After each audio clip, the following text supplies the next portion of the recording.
Okay, we're going to go ahead and get started. Well, officially, welcome to the California Climate Policy Summit for 2026.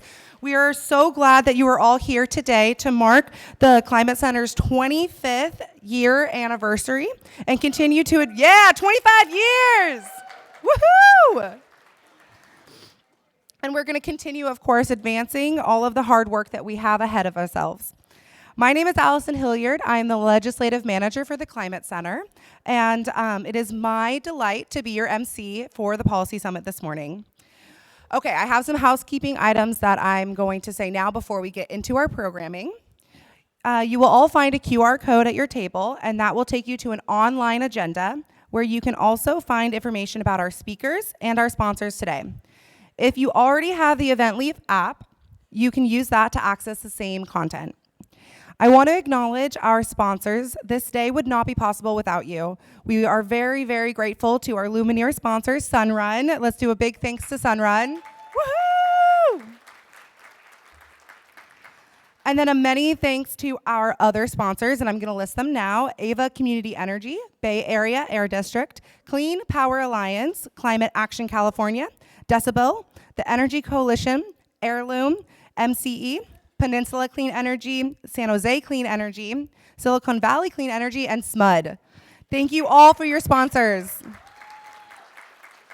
I also want to thank our individual sponsors because we truly couldn't make today happen without you. I'd now like to, if you'd like to learn more about all of our sponsors, there's going to be tables over in the foyer. And then now I just want to acknowledge our tickets do not cover the cost of the event, so it is really, really helpful to have all of the donations to make today possible. If you are a sponsor, please stand up and let's give you all a big round of applause.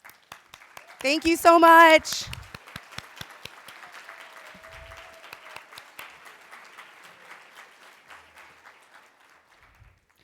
All right, and I also want to acknowledge that our promotional partners, they really do help promote the event across a variety of different streams as social media platforms, newsletters, and listservs. Again, we could not do this without all of the partnership that we have for this event. Okay, just a couple more housekeeping things and reminders before we get started. Please turn your phones to silent so that we do not disrupt our wonderful speakers. I know we all are very busy, and if you do need to take a call, please just go ahead and take that call in the ballroom. The Wi-Fi is limited in this ballroom, and if you need to, you can use your phone as a hotspot. Otherwise, there is free Wi-Fi available, but it's going to be in the lobby. For all social media posting, please include hashtag CA Climate Summit. And then finally, for the bathrooms are going to be located outside, up the stairs, a direct left that way, and you'll find them right over there. If you need any assistance finding those, please feel free to contact or find someone who has a Climate Center name tag. All right, we are officially ready to get started with the California Climate Policy Summit for 2026. Woohoo! We have an outstanding lineup of speakers from state government, environmental justice organizations, advocacy groups, labor, and the business sector, covering a variety of topics. We hope today's discussions reinforce our current goals while also inspiring new actions and policies. Before introducing our next speaker, I want to recognize the deep, enduring human connection to this land and the wisdom of living sustainably within it. This knowledge passed down over thousands of years is more crucial than ever as we strive for a climate-safe future for everyone. Now I'd like to invite Albert Titman Jr. to the stage to acknowledge this land that we share today. Albert G. Titman, Woo! You can go ahead and make your way up here. Albert G. Titman Jr.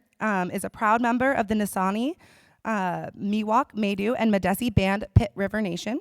He is a community leader dedicated to advancing Native American health, wellness, and cultural traditions.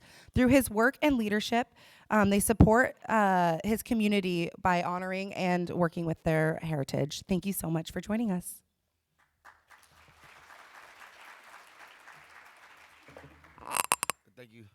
Thank you. Majuxis Kuchi Hiamaneske. Kaniasis Albert Titman Jr. and I'm Tumula Nisana Miwok Maidu, the Madesi Band of River Nation, and that's on my grandfather's side, and on my grandma's side, I'm Chichimeca from the land known as Mexico nowadays. It's an honor to be here today. I just want to acknowledge the unceded territory, illegally occupied land. Now we are here today. Sacramento is homelands to those few tribes that I mentioned, but also on the other side of the river, our Petland relatives, our Wintu relatives. Where you see the four rivers that are surrounding us, that's where our people had existed since time immemorial, and we're still here today. And I just want to always thank my folks at the Climate Policy or Climate Exchange for bringing us out, just to share a little bit of our heart with a little bit of our peace with you guys. And our language is really no word for thank you. It's we say wile matakmu, and that means really from the deepest place in here. In my center, in my spirit, in my heart, to you guys, and I'm going to honor us with how we open up all of our ceremonies in our traditional roundhouse. We sing what we call a blessing song in our language. We call it a tuta, and what this song does is it invites the spirit of the wind to come in and be with us, to clean off our path that we're on, our journey that we're on, that we're walking, and even just clean up ourselves with that spirit of the wind. So, excuse me, allergies been whipping me, and I'm young. I've never had allergies ever in my life, and as I've started to get older, I have a much more respect for it. So here we go. He lay, he lay, he lay, he lay, he lay, he lay, he lay, he lay, he lay, he lay, he lay, he lay. Hone wale, yole waele. You am my hope. Hele, hele, hele, hele, hele, hele, hele, hele, hele, hele, hele, hele,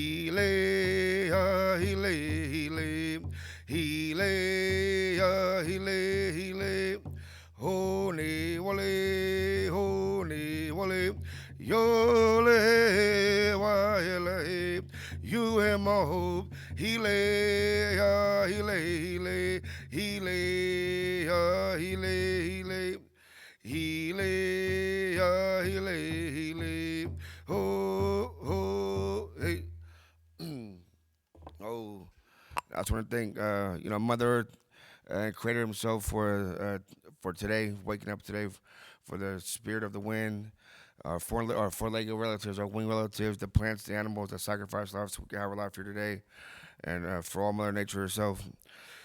And I come in the most humblest way possible, and I just want to say one more time to everybody out there, wile matakmu. That's from my heart to your heart. Oh.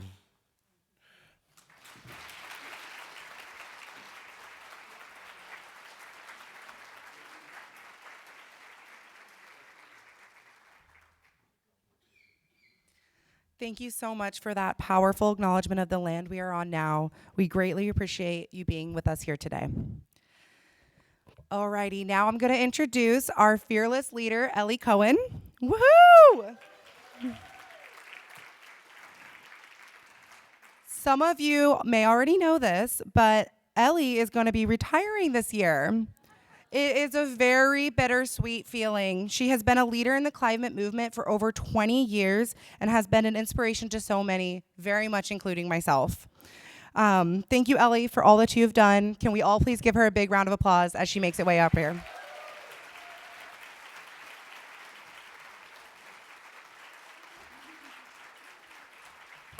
Thank you. Thanks very much. I'm not retiring. I think of it as graduating, and I will continue to work with the Climate Center and the climate movement. There couldn't be anything more urgent or important, and thank you all for being part of this incredible community. I want to thank again Albert so much for that beautiful introduction for us and remembering what we are here for and what ultimately life is all about. So thank you so much, Albert. And thank you, Allison, for being our fabulous MC for today. So welcome again. As Allison said, today is the 5th annual California Climate Policy Summit, but this year we're also celebrating the 25th anniversary of the Climate Center, and everything about the Climate Center is in partnership with all of you and so many others. So thank you for being part of this community and working collaboratively to secure a climate-safe future for all. Our collaborative work to slow and reverse the climate crisis is incredibly urgent. It is not an exaggeration, it is not hyperbole to call it a climate emergency. It is truly an existential threat to life as we know it on our planet. Thanks to this relentless burning of fossil fuels, to the destruction of our soils and forests and habitats, I think of our home planet, Earth, as it being in the emergency room and struggling with life support. New science is showing that there's been a significant acceleration in the rate of global warming over the past decade. We all know it, we see it, we feel it, we're living it. The current rate of warming is higher than any time since records began in the 1880s. And as this blanket of the greenhouse effect grows and grows, we are warming the oceans so tremendously that the amount of heat content in the ocean, not just on the surface, but deep down, is higher than it's ever been since there have been humans on this planet. And this threatens more extreme weather events. It threatens our health. It threatens our food supply. We have to remember that we humans and all the life forms that Albert referred to on the surface of the planet, we're only suffering from a small fraction of this increased heat energy due to the greenhouse gas effect. 91% of this heat is absorbed where? In the oceans, absolutely. So remember, pay attention to the oceans. What happens there does not stay there. We're also passing global tipping points that can lead to devastating and irreversible changes in our climate system. Since last year's climate summit, scientists have confirmed that we have passed tipping points with tropical coral reefs. We're on the verge of tipping points now with tropical rainforests, as well as the AMOC, the Atlantic Meridional Overturning Circulation. This is this kind of conveyor belt, if you will, in the ocean that takes heat from the Caribbean up to Greenland and over to Europe and moderates Europe's weather. This current, and another study that just came out in the last few days, is weakening significantly. It's slowing down and could actually stop entirely in the next few decades. So this heat transfer would have, the lack of that, would have devastating effects on Europe. Very, very ominous, but for the whole world as the way that heat is transferred changes. All of this is occurring in the current political context that we're all very painfully aware of. This context of dysfunction and greed, with a federal administration that is anti-science, anti-democracy, pro-oil, pro-profit at any expense. The most recent egregious act is repealing the endangerment finding. The EPA no longer officially recognizes greenhouse gases as threats to public health, stripping the legal basis for federal regulation of carbon emissions. That eliminates mandatory vehicle emission standards, many of which started here in California. It reduces EPA regulatory authority under the Clean Air Act and acts as a major deregulatory move for polluting fossil fuel industries. I have to say, I personally am very grateful to Governor Newsom for standing up to Trump. I'm grateful to Attorney General Bonta. Today, I think that the state has filed something like 54 lawsuits against the Trump administration, including on many of the issues that we care about and why we're meeting here today. But I have to say, Governor Newsom, for all that leadership, is running for president, and his audience now seems to be the purple states and the people who vote in those purple states. He's stepping back from his climate championship, his climate leadership. In the fall, he vetoed the virtual power plant bill, AB 740, that passed in both houses with bipartisan support with only one no vote. He vetoed that. And then a bill that actually got enacted, many of you will remember this, SB 237. Anybody remember what that bill does? Boo, let's hear it loud, come on, boo. It allows for more oil drilling in Kern County. This is in light of refinery closures, but hey, we have alternatives. We can do this in a whole different way. We do not need to exacerbate the climate crisis and everything that I just described. The Climate Center recently released a study that shows that the state actually gave away $28 billion to corporate polluters from 2013 to 2024, instead of what it was supposed to do, which was to invest it in clean energy and climate solutions. Is that acceptable? No, not at all. And with all this, we just experienced the driest, hottest March on record. And not just for March, some locations in the West broke records even for April and May. Extreme heat is a killer. It kills and sickens more people than any other form of extreme weather. And that March heat dome would have been virtually impossible without climate change. And now, in the next few months, we're making a shift from La Nina, a cooler ocean phase, to El Nino, but not just any El Nino. The predictions are for a super El Nino that will very likely break records all over the place. So it means a lot more extreme heat in some places, flooding in other places. These records are going to fall. Every fraction of a degree of warming is significantly worse. But the good thing is that every fraction of a degree of warming that we prevent from our work that all of us are doing collectively makes a huge difference. Thankfully, there's a lot of progress happening around the world. A record $2.2 trillion was invested globally in clean energy in 2025. Solar is the cheapest form of electricity globally. Battery prices are plummeting. China sold more EVs than gas cars in 2025. China sold more EVs in 2025 than all cars sold in the United States, just to give you a sense of the volume. The United Kingdom had its first full year with no coal power in 2025. Coal power use dropped for the first time in China and India. This is huge, as they were breaking clean energy records. Renewables accounted for almost 90% of all new energy built worldwide, and renewable energy use outpaced coal for the first time globally. Here in the US, despite all the challenges from the current administration, renewables actually produced almost 26% of total US electricity. And here in California, we have far exceeded our sales of EVs, reaching 2.5 million total as of the end of 2025. More is needed, but let's give ourselves a hand. We are making some progress in a very challenging time. So what are we going to do here in California? The fourth largest economy in the world. We influence states, we influence the country, we influence the world.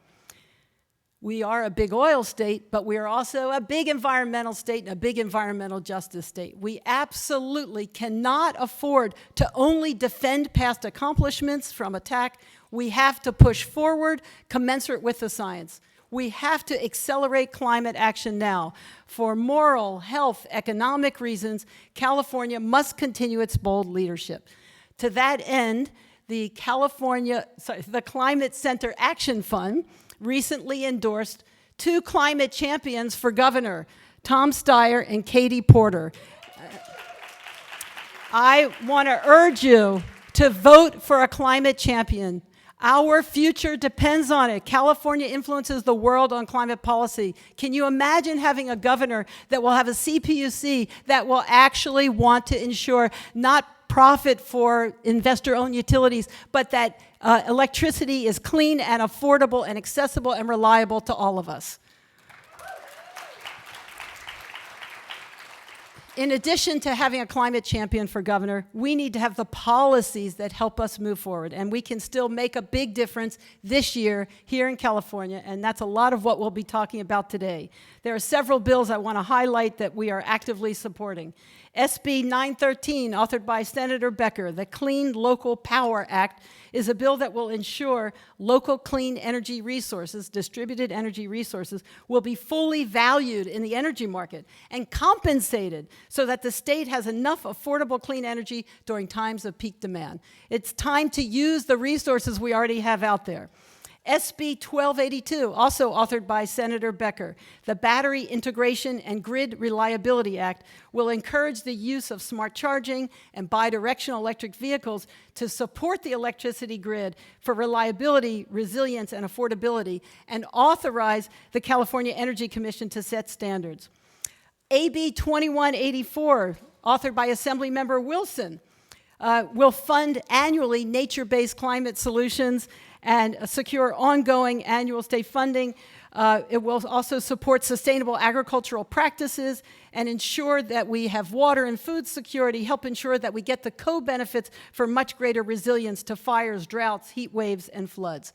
Renowned climate scientist Johan Rockström recently said, "There is no pathway to climate stability or sustainable development without keeping nature intact." We have to remember that. It is critical.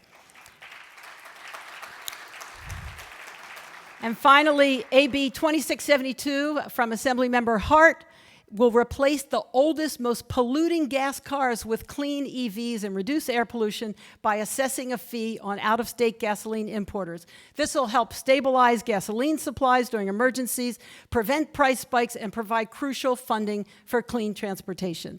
There are lots of other policies that we're going to talk about today, from advanced geothermal to carbon dioxide removal and funding clean transportation. Big questions we're going to ask about: how do we develop data centers in a way that keeps rates affordable, protects our environment and our communities, and how do we invest in climate priorities when we have a structural budget deficit? Enacting these policies is what is needed to demonstrate California's leadership, to make us more resilient, to grow our economy, to grow jobs, and to help us keep innovating for a climate-safe future for all. But how do we get it done? We get it done by working together. So let's keep working together. We look forward to your input and feedback. Today we're going to be able to come up with new ways of thinking about all this, learn together, act together, and secure a climate-safe future for all. Thank you all so much. Great to have you here.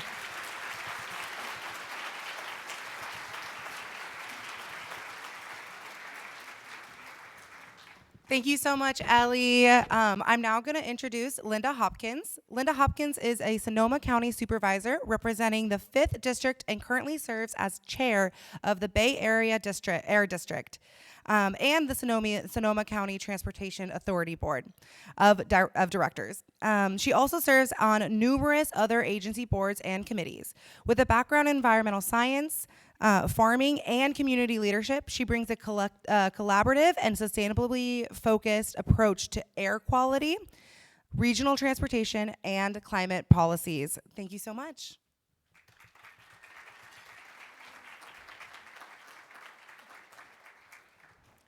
Good morning, everyone. I'm honored to serve as the chair of the board of directors of the Bay Area Air District, where every single day we fight for clean air for the 7.5 million people who live in the Bay Area, encompassing over 100 cities and 9 counties. I was proud to join my board colleagues in passing our first ever in the nation zero NOx rules, which is something you might have heard about. NOx pollutions cause, a little shout out for that. It was a pretty big deal, first ever in the country.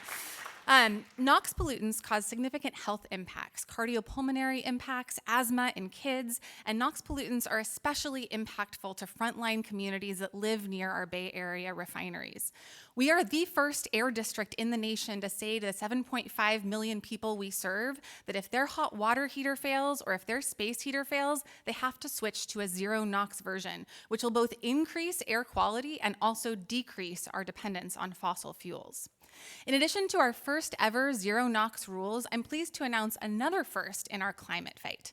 We just released our first ever Bay Area Regional Climate Action Plan, also known as BARCAP because we love acronyms in government. This plan acknowledges that climate change is already happening, and this is something that I've experienced firsthand very personally, living in Western Sonoma County, where we have experienced catastrophic wildfire, smoke-filled skies, drought, flood, sea level rise causing unprecedented coastal erosion. This is the reality that my kids are growing up with, and as Ellie said, this is existential. The state and many local governments in the Bay Area have committed to ambitious greenhouse gas emission reduction goals. Because nearly 80% of greenhouse gas emissions in the regions come from the burning of fossil fuels, a core strategy is shifting from a fossil fuel-based economy to one that is based on clean energy. Rather than duplicating any measures in current state or local climate action plans, the bar cap actually complements these plans. Think of it as the glue. It's got to focus on filling key gaps and enabling state and local plans to be successfully implemented. The bar cap tackles common challenges that cross city and county boundaries and slow or impede local action, like misaligned policies, hard to get financing and funding, supply, workforce shortages, insufficient technical support, and unequal access to programs. It identifies where regional action is essential to ensure that state plans and policies succeed in the Bay Area in ways that are equitable and can bring tangible benefits to the region. And it's got a particular emphasis on underserved, marginalized, and frontline communities that have borne the brunt of the impacts from fossil fuel dependence. I want to give a quick shout out and an acknowledgement to the contributions of our amazing Air District staff, two of whom are here today on the Climate Division side that were critical to the bar cap. So shout out to Abby Young and Dr. Sally Newman, and thank you all for your work. Thank you so much, Abby and Sally, for spending the past 2 years bringing together local and regional government partners, frontline communities, community-based organizations, technical stakeholders, and the public on a collaborative approach to moving the Bay Area towards a carbon-neutral future. At a time when climate protections face uncertainty at the federal level, regional leadership is more important than ever. The plan outlines strategies to reduce climate pollution across key sectors, including transportation, buildings, energy, waste, and natural and working lands, while improving air quality, creating jobs, and strengthening our communities' health. Speaking of the federal level, not to be a downer, the federal government's lack of presence at COP30 in Brazil was astounding. I was proud to join Americans who are willing to attend COP30 and fight the good fight against a president and an administration that is trying to destroy our social safety net and environmental infrastructure that this country is built on. Leading the American delegation in Brazil at COP30 were Governor Newsom and our keynote speaker, Secretary Wade Crowfoot.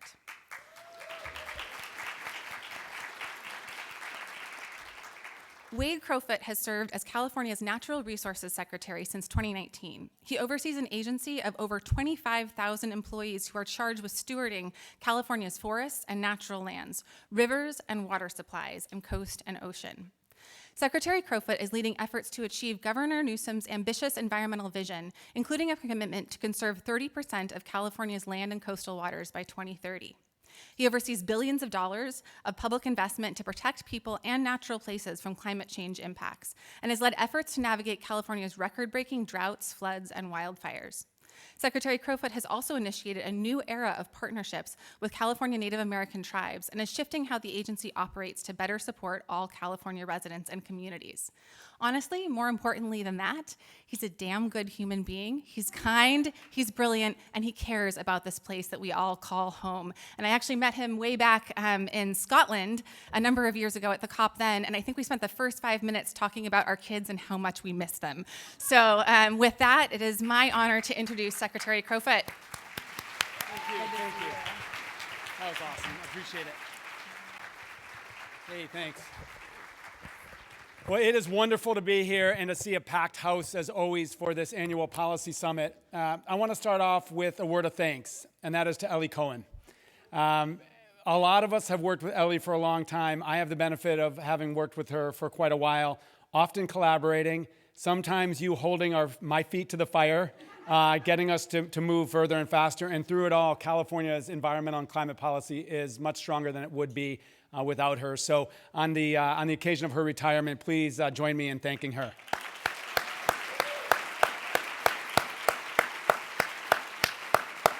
Look, today is all about moving forward, and it's all about building energy in this legislative session and continuing to drive California to do more given all that we face.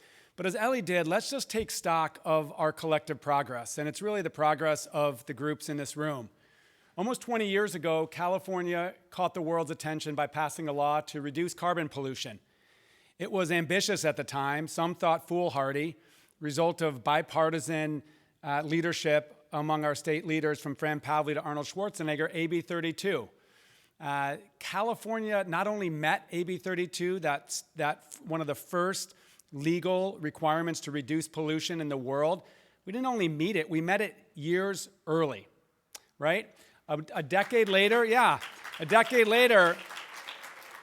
a decade ago, Jerry Brown, when I had the benefit of working for his administration, set a zero-emission vehicle goal to sell 1.5 million ZEVs in California.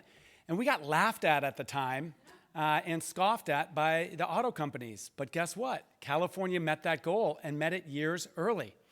More recently, Governor Newsom set a really ambitious conservation, land protection, and water protection goal that ultimately the state legislature codified, which is 30 by 30, to conserve 30% of California's land and coastal waters by 2030. Now, we're not there yet, but over the last 3 years, we have added 2.5 million acres of conserved lands in California. Point being, as Ellie said, California sets ambitious goals and targets that capture the world's attention, but the difference maker is we're achieving them. You know, consider this. Thanks to 20 years of tribal perseverance and leadership, the largest river restoration project in American history in the Klamath Basin is completed. 4 defunct dams were removed, and this year 10,000 salmon have returned to habitat that they didn't have access to for 100 years. About 25 miles west of here, you may have not heard that the country's largest tidal restoration project in our history is completed. Lookout Slough in the Bay Delta that is right now providing critical fish and bird habitat. We've been able to support tribal governments to reclaim 100,000 plus acres of land, ancestral land return in California, which is not only the right thing to do to redress historic wrongs, but it's the smart thing to do given our indigenous communities know best how to steward our nature. 1 million solar, it's just incredible to reflect on all of this progress. 1 million solar roofs across California, over 1 million homes have solar on their roofs, and we'll hear from our next speaker, Mr. Wright, that movement continues. The largest solar and battery storage project on planet Earth, the Darden Project, is being built as we speak about 300 miles south in the Central Valley. And then by the end of this year, something that I've been really involved in and passionate about, by the end of this year, we will have built and opened the world's largest wildlife overcrossing of its kind, over 10 lanes of pavement on Highway 101 and an access road to save the Southern California mountain lion and other species, right? So good things, great things are happening. And then just a big shout out to everyone who works on energy. We're able to go around to these international convenings around the world and talk about the 4th largest economy on planet Earth that is now powered 2/3 by clean energy. When many of you were driving forward on the policies to establish the renewable portfolio standard for utilities at 33%, there was a ton of pushback. It was argued that it couldn't be done. And now we've doubled it, and we're at 2/3 clean energy and rising. Did you know that last year in 2025, 90% of days that year, at least some point of the day, 100% of our energy in California was powered by clean energy. So, and this matters. As Lynda pointed out, I have the incredible honor of going and helping represent California around the world, and people understand what's happening in California, and our size and our visibility are a beacon of hope to the rest of the world. And it's not only us. 26 states in the United States are governed by leaders who are driving on these policies. Our governor helps to lead the U.S. Climate Alliance, 55% of the population, 60% of our national GDP, driving forward on all of these priorities. And thanks to American federalism, the United States of America, our states have power and license to make this happen. And California helped to found the largest collection of states, regions, provinces in the world, called Under 2. We represent 60% of the global GDP. And likewise, we are subnational governments that are all driving forward on this. So the movement is alive and it is moving forward. Now look, the headwinds are real. I've spent almost 8 years in this job, and a lot of it has been an emergency response. 10% of our state has burned in the last decade, much of it through catastrophic wildfire. We've had 2 millennial droughts in the last 15 years. so-called because scientists thought they would happen once every 1,000 years. At the end of 2022, we ended our driest 3-year period in the state's history, followed 6 weeks later by what is probably the wettest 3 weeks in the state's history with those 9 atmospheric rivers. Extreme events. The longest, hottest heat wave in the history of the American West in 2022 disrupted our energy grid, as many of you will remember. And sea level rise isn't a future threat, it's a present danger. Coastal communities have been impacted by storm surge and lost lives and property. And passenger rail service between Los Angeles and San Diego today is disabled. It doesn't exist as a result of coastal erosion driven by sea level rise. So climate change is bringing impacts that we once thought would come by the end of the century. But I want to say on this, we're not alone. Tomorrow through Friday, I'll be helping to host 15 governments from around the world in Los Angeles. We established 3 years ago the Mediterranean Climate Action Partnership because we all have similar climates and therefore similar climate threats: wildfire, drought, extreme heat. And so these 15 governments from European Mediterranean, but also parts of Australia, South Africa, Chile, California, are not waiting for our national governments and are coming together to help each other figure out how to move further and faster to protect our people and places. And then, you know, probably the big elephant in the room is a reckless president and a remarkably destructive federal administration that's doing everything it can to turn us around 180 degrees on everything that we fight for on the environment. And make no mistake, this second term, these folks are playing for keeps. Right now, off Santa Barbara, oil is flowing through a pipeline that created a massive oil spill in 2015 and has been offline since that time. It hasn't passed state safety checks, and President Trump invoked the war in Iran to utilize what we think is an illegal action at the federal government to move oil through a dangerous pipeline. They're moving backwards on our plans for offshore wind. They're fundamentally dismantling the land management agencies that steward half of California's land. Half of California's land are owned and managed by the federal government, and we are concerned that week after week we're seeing less and less. Last week, they've just dissolved the regional U.S. Forest Service office that coordinates 18 national forests in California and shut down virtually all of the science that takes place to better understand how we protect ourselves from wildfire. So these are important times and these are dangerous times, and California leadership has never mattered more. I want to say that all of that means that we have challenges as we do this work. We know, for example, that energy rates have skyrocketed. Fuel rates are high. Energy rates, particularly with the investor-owned utilities, in part because of the wildfire risks that they face. And the catastrophic wildfire challenges are creating all sorts of challenges, as we know, with our property insurance market.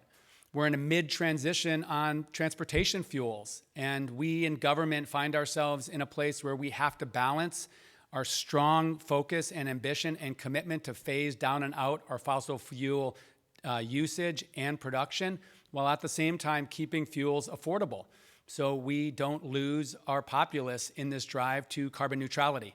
Look, we are a model across the world, but there are forces in the United States that are working to make us the cautionary tale. So what I would ask you to do is in this legislative session and through all of your advocacy, yes, drive forward and hold us accountable to continue to make progress, but ensure that ambition is pragmatic, because we are on a transition and we are demonstrating to the world how to get this done. We are demonstrating that we grow as an economy and we prosper as a people, not despite our environmental protections, but in coordination with them and because of them. So let's keep that up. Last point I'll make is this incredible ally we have in our fight against climate change, and that is the natural world. It's nature. We all learn in 5th grade that trees and soils absorb carbon dioxide and release oxygen. And our atmosphere is obviously out of control with climate change, but so are our other Earth systems and living systems. Our hydrosphere, for example, our water, our cryosphere, ice, our oceans, our biosphere. The loss of biodiversity is alarming across this planet. But as Ellie said, nature is actually a solution. And the international hub of global climate science, the International Panel on Climate Change, identified that of 5 specific actions that could be taken over the next decade to really stabilize our climate, 3 are nature-based. In California, you and the Climate Center have led to ensure that we're actually integrating our environmental conservation movement with our climate movement by lifting up these nature-based solutions. What are nature-based solutions? They're remarkably popular. They're trees on our streets. They're green schoolyards. They're seasonal floodplains that we let overtop the levees in safe ways that reduce communities from downriver flood risks and provide salmon habitat to recover.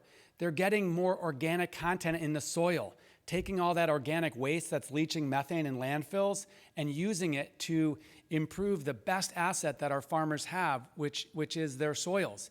It's getting traditional practices back on the land, like prescribed fire, to bring back a more natural cycle of fire ecology. It's incredible what nature can do. We need to help nature help us. And in California, we are under direction, thanks to our legislature and our governor, to drive forward on nature-based solution targets, specific land practices at scale to achieve this goal. And if you follow the Air Resources Board and our roadmap to carbon neutrality called the Scoping Plan, you know that in 2022, for the first time in that long equation of how we're going to get to carbon neutrality, there's a variable for our lands. And our lands currently are a source of emissions. Think wildfire smoke, pesticide aerosolization, but they can be a sink. And nature-based solutions is all about restoring the health of our lands so that they can capture and remove carbon from our atmosphere and provide all of those other benefits. So, you know, as grave as these times are and as troubling as it is to open up the newspaper on our phones every morning and just read about the new chaos coming out of Washington, D.C., I have never been prouder than now to be a Californian, and it's never been a more important time to do the work that you do. So with that said, best of luck today and best of luck this year. No time to waste. Thank you.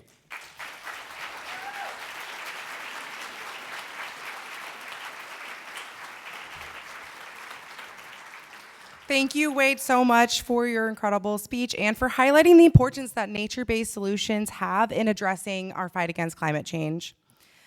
I'd now like to introduce my dear friend and colleague, Walker Wright. Walker is the Vice President of Public Policy for Sunrun, the leading distributed energy, solar energy and storage and energy services company in the United States. Over the years, Walker has held numerous leadership positions in the clean energy space. So please join me in welcoming Walker to the stage.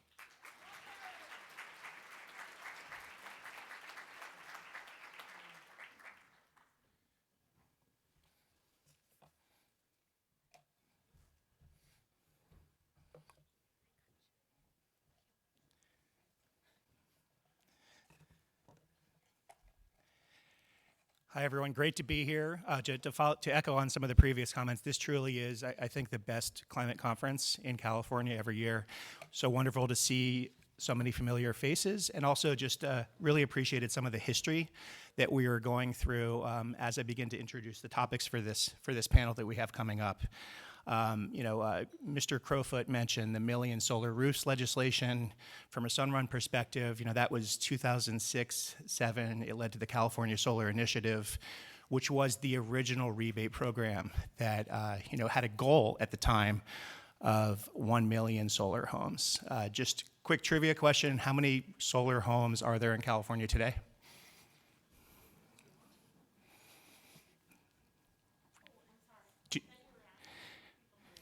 Yeah, you just shout it out, shout out. Yeah, we're above 2 million right now. And just to put that in perspective, when the California Solar Initiative began, you were looking at a rebate, a ratepayer-funded subsidy of around $4.50 per watt. That rebate ended, it declined due to smart California policy between 2007 and 2013. Back in 2006, everyone was saying this is never going to work. and that the industry is not going to meet its rebate goals of declining rebates. The industry more than met its goals. By 2013, residential solar was no longer collecting a rebate. So that just shows when you introduce competition and when California sort of puts out a major investment and you have the ability to innovate, we could drive down costs as fast as we did. So if we fast forward to today, roughly what percentage of Sunrun systems have batteries, for example? About 90% of our systems have batteries, right? And so, you know, if you go back in time, Mr. Crowfoot may have been invited to a party that Sunrun hosted in 2011 where we announced 10,000 solar systems. And that was the biggest deal. It was like on the front page of the LA Times, the Chronicle, oh my God, 10,000 solar systems. To put things in perspective, that's what we do every month right now.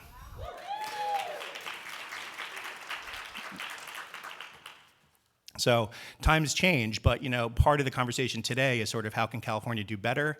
And I think if we all close our eyes and get in that DeLorean and go forward 10 years, 15 years, we're also going to we're talking about batteries and what all these batteries can do for the grid, right? So let's say that today there are roughly 200,000 batteries that are out there attached to homes. Ellie mentioned how many cars are on the road that are EVs? In California.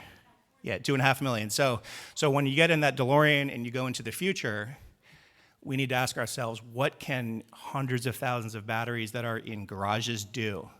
What can all these cars that have electrons in them do for the grid?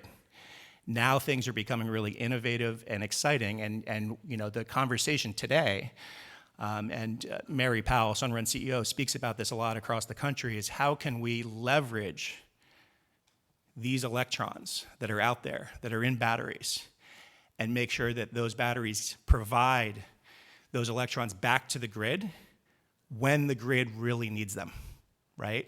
So that way we are leveraging non-ratepayer funds to drive down costs for all ratepayers. And so it's certainly an exciting time, and I'm thrilled to have the panel that we do today because we have some of the leading thinkers, not just in the state, but across the country and the world on this topic. So really, really happy to see you again, Siva. I think that we've been on this panel a few times on and off the last number of years. And more than anyone, Siva Gunda is close to that conversation. Mr. Crowfoot mentioned sort of the balancing act that needs to go on right now when we look at transportation fuels, electricity prices, the usage of those electrons at the right time. So it is an exciting time, a ton of work. So I'm really excited about the conversation that we have today, in addition, of course, to Senator Becker, who has been at the front edge of legislation, right? Actual legislation that is getting pushed through the State House to make sure that we can have the most efficiently run grid as possible and leverage those non-ratepayer funds.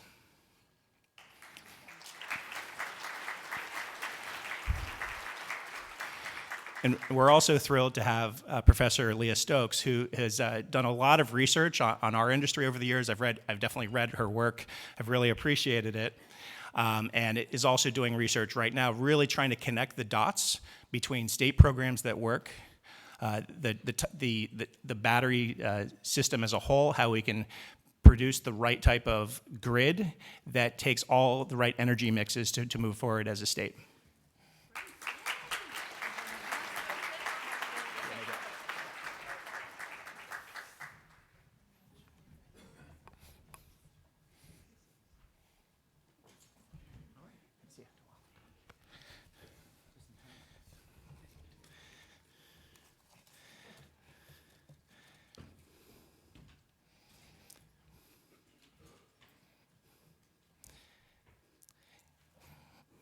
Well, it is deja vu all over again. I know for Siva Gunda and Josh Becker, in the sense that 2 years ago on this panel, we were talking about the ability to leverage those batteries that are out there. So I'm really looking forward to sort of a snapshot of where we are and some of the challenges and tribulations that we have run into across the state. So to start off, Vice Chair Gunda, you're closer than anyone to this crucial topic right now when we look at transportation fuels, fuels overall, how we can maximize the most efficient grid. You see this from all different angles. I'm sure you hear from experts, in every different lobby corner. As you look at the volatility of prices and the affordability challenges across the entire energy spectrum that have been such a hot topic in the past few years, right now in the media, for example, what is California's plan in the short term to address transportation fuel challenges? And furthermore, what is the longer term solution? As you and your agency have been very much at the center of the electrification movement as well, and I know that the CEC will once again be hosting an electrification summit in the next month, I believe. Thank you. Can you hear me? Okay. Good morning, all. First of all, thanks, Walker, for the kind introduction. I want to thank colleagues at the Climate Center for the opportunity to be here. The last time we were together very closely was in Sharm el-Sheikh, working on the importance of demand flexibility and VPP and telling the story to the global audience. So just wanted to take the prompt from Walker and set the stage on a few different elements. So I would like to talk about the affordability, the clean energy transition, the equity conversation that we have, as well as reliability across all three sectors that are concurrently happening. So you have petroleum that I will just touch on real quick at the top, given it's an active conversation right now. But we're talking about those four elements: reliability, clean, affordable, and equitable. And oftentimes safe is kind of implicit to that conversation across petroleum, electricity, and natural gas. I think it's helpful for us to set the stage on the transition and the evolution stages and where we are in each of those sectors as a way to kind of anchor the conversation. So when we think about any sort of transition, typically scholarly work talks about in four broad buckets. You talk about pre-transition, early transition, mid-transition, and late transition. So when we think about that, each stage has its own quirks. In terms of the electric grid, we are about 100 gigs installed today, on the bulk system, and almost 20 gigs behind the meter. But when we think about just 30,000 foot level, looking at the bulk grid, out of the 100 gigawatts that's installed today, 60 gigs of that is carbon free. That's either renewables, including the nuclear power plant we have, and about 40 of that is thermal power plants. And while the 40 is there, it continues to go down. So what we could say for electric grid is we're really at the tail end of the mid-transition phase. Now, think about petroleum. We are just entering this place where we peaked our demand in 2017 as a state. We also serve our neighboring states, both Arizona and Nevada. And as you look at the demand coming from all three states, we peaked in 2019. But that demand is going down, but not fast enough. And I think, I want to continue to thank the audience in this room for trying to drive that demand down. But where we are in that demand is early place where we are losing about 1% of petroleum demand or gasoline demand a year. But we're still waiting for the EVs to catch up. Not 1 in 3 sold in California are EVs, but 100% of them or 70% of them. So we're on the transition. So what petroleum specifically gives you the challenging situation there is you're trying to bring down one system in a way that it's safe and reliable, while also supporting the system to really doubling down on our clean energy transition. And finally, on the natural gas system, we haven't yet really entered the mid-transition of natural gas system. If you look at the overarching demand versus the electrification of the different end use cases like transportation and buildings, we haven't yet surpassed, we haven't crossed the system where the natural gas is actually the secondary system.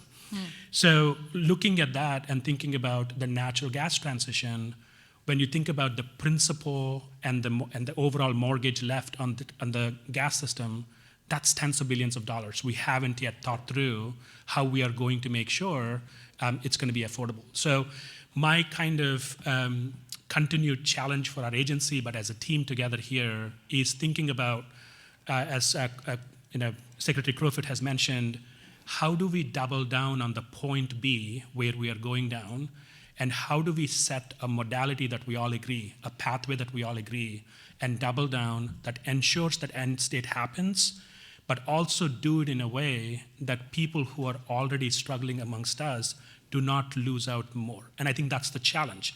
And for that to happen, the conversation, more than ever, I think it's important for us to have the courage to have the conversation, for us to understand that there are trade-offs no matter which way you go. If you don't act right now on climate change, there is a huge trade-off, and you need to double down on acting on climate change. But it's also important that when we think about the transition, whether it's EVs, whether it's behind-the-meter resources, whether it's electrification of buildings, that those amongst us who are not able to afford them have the opportunity to afford them so they are not left behind. I think that's the challenge of the moment.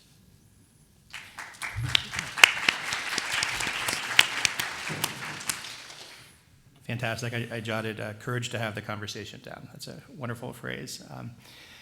Senator Becker, as an elected official, I've heard you speak personally about the amount of phone calls that you get in your office, the district office, about electricity prices, affordability. These are issues that people really get, I think, pumped up about, no matter where they are and on what side.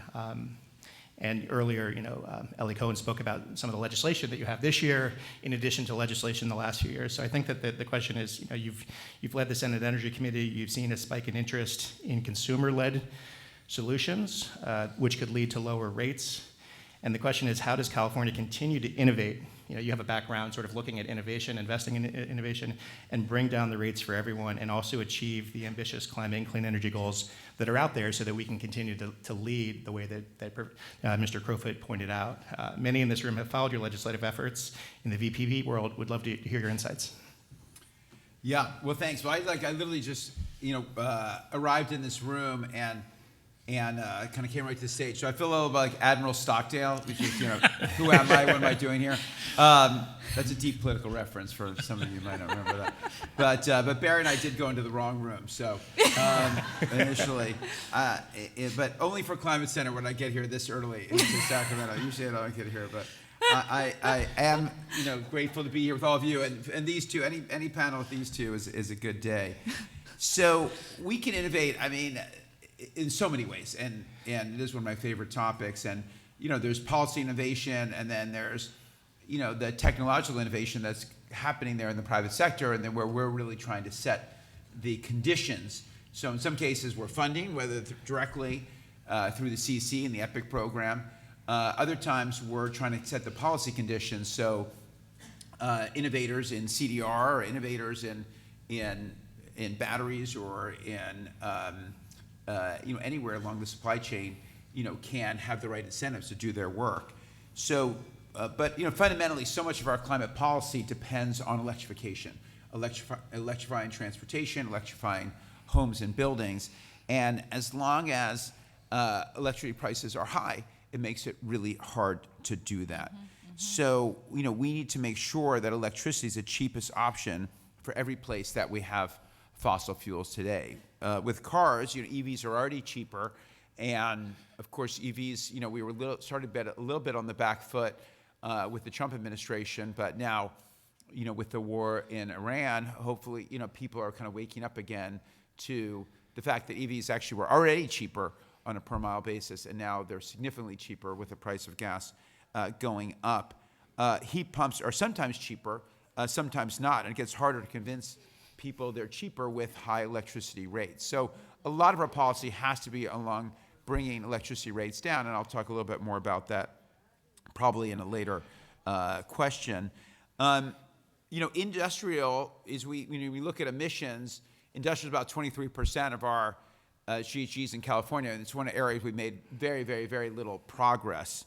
And it's an area where natural gas is still far cheaper than using electricity. So Ellie may mention this bill, but we can't reduce industrial emissions unless we fix that spark gap. So that's one of my bills this year, SB 943, focuses on pricing reforms that would make electrifying industrial heat with cheap off-peak power cost competitive with natural gas. So I think that's the kind of policy innovation we need if we're going to make a difference in some of these other areas. But that's a win on a lot of levels, right? It's getting, like, say, a food processing manufacturer off of natural gas on electricity and get them on a grid at the time of day, especially where we've got lots of excess load capacity. And in terms of, should I talk about VPPs Please. now, or at a later point as well? I mean, it's so much. Really, aha moment the last few years is just realizing how much excess capacity we have on the grid so much of the time. And of course, we have to build for the peak. So if you think about that superstore, I was talking about the Walmart parking lot, they build that parking lot for the Saturday before Christmas. They don't build it for, January 12th at 2 p.m. on Tuesday. So our grid's like that. We have to, and there's sort of incentives, I would say, for the IOUs and others, there's incentives to keep building, but we do have to build for that peak unless we find ways to shift that load and use more of that capacity that we already have. And so that's really what 913 is about, which we're really excited to work with the Climate Center on, is we already have lots of devices out there in homes and buildings that we've already paid for. We've already paid for. You've installed them. We have all this, 3 gigawatts plus of behind-the-meter batteries alone. Another 100 megawatts a month is being installed. And we got to find a way to bring those into service. So that's what that bill's about. And the CEC proved this with the DSGS program, and now it's really bringing that into our key resource adequacy programs, and then figuring out in general, like the other bill I mentioned, how do we get beneficial load growth? How do we get more load on the grid at the times of day when we've got massive excess capacity? So those are a couple of things we're focusing on this year, really policy innovation that is aligned with the technology innovation. Fantastic. Just wanted to point out with nomenclature, I think the CEC, again, has done a great job of trying to educate the market on all these different electrification products. I went on a trip to Japan with Chair Hochschild, and we had this conversation about what percentage of Californians who are not energy people know what a heat pump is, right? These are the challenges that we have in front of us right now. And then also I just wanted to talk to the nomenclature of the VPP. We're obviously very happy that it's a hot topic, especially here in California. It has been for a number of years, but there's nothing virtual about them, is there? Right? Like we've tried at Sunrun to call them DPPs, distributed power plants, and it hasn't really caught on yet. But we do think that I'm trying right now. So, but the most important thing is that it is a major topic, and you use the phrase existing infrastructure. Can we capitalize on the existing infrastructure that is out there to lead to a more efficient grid? So major thank you for that. All right, Professor Stokes. I'm a huge fan of Professor Stokes, and also just before this event, there was a nice breakfast where Leah got major credit for her role in passing major federal legislation, of course, which has been undone a little bit.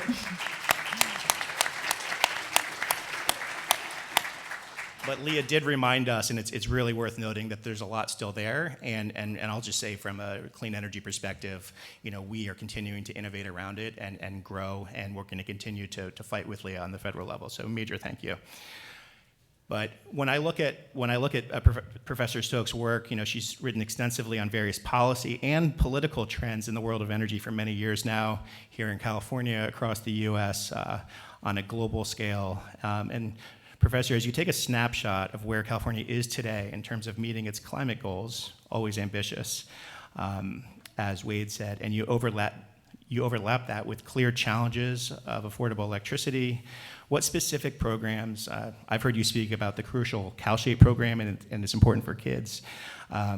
Do you think that the state should be focusing on right now, and what must the state execute on so that we can meet those twin goals?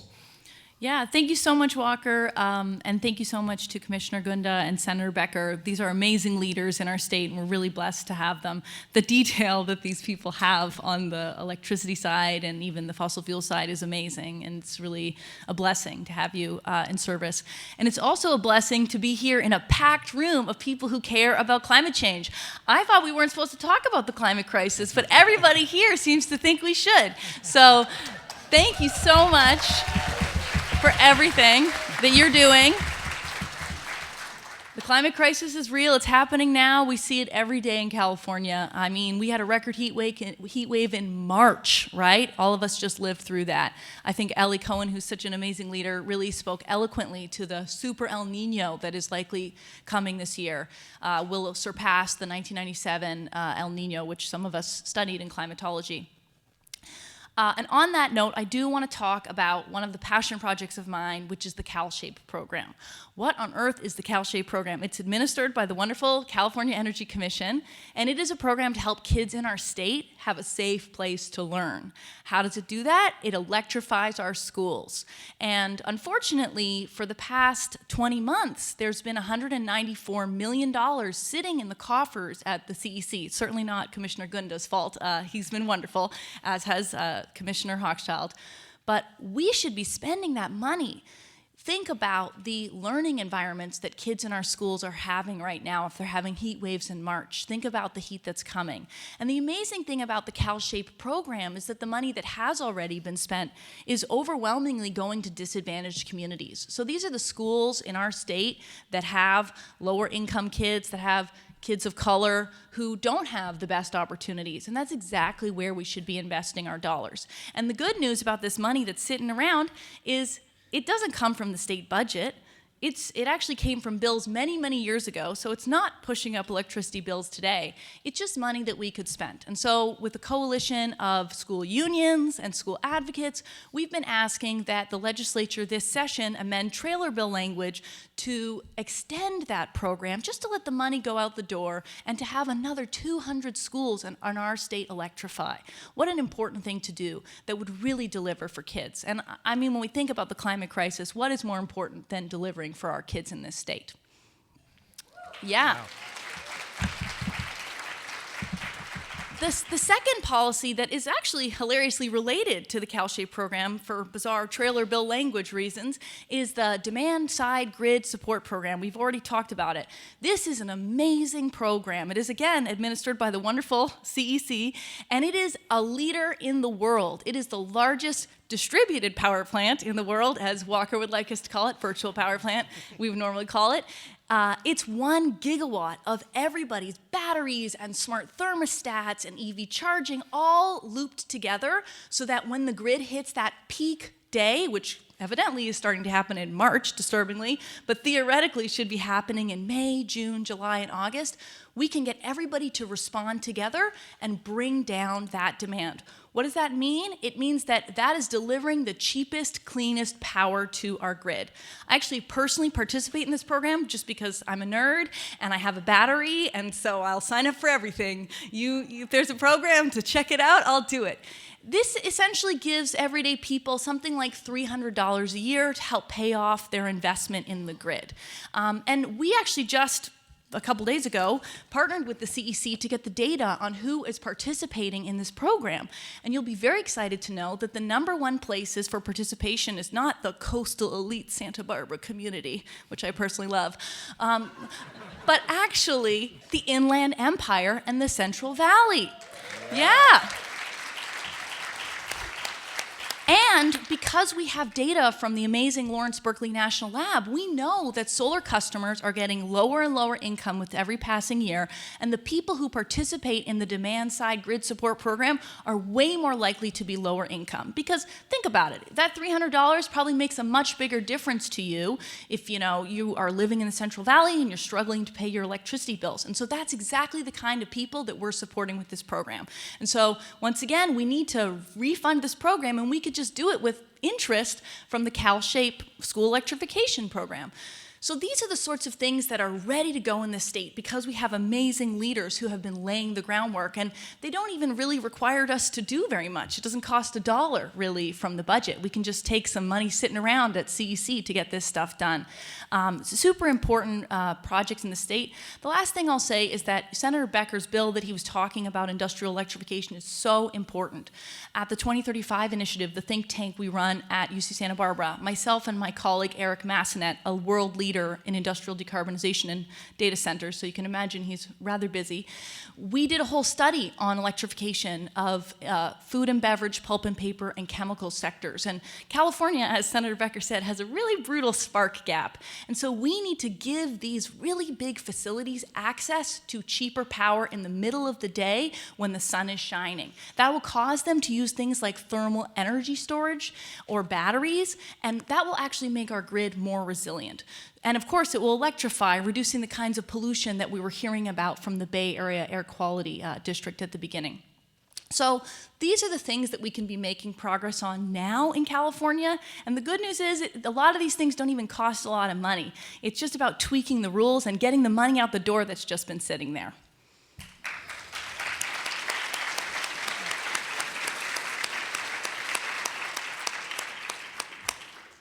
Fantastic, and you can bet that a lot of people are going to want to get their hands on the maps that Leah is talking about right maps. It's true. It reminds me that when we started talking about rooftop solar in 2012, there was always a surprise in the room, and Senator Becker would appreciate this, of where the highest penetration parts of the state are. And it completely is logical, especially now that we're in the sort of solar and battery era, that it is where people have higher electricity bills. And we also need to overlap the fact that, and I'll throw in another trivia question here, the fact that less than 10% of the people who are going solar and storage right now, who are participating in this DSGS program, are paying for it up front.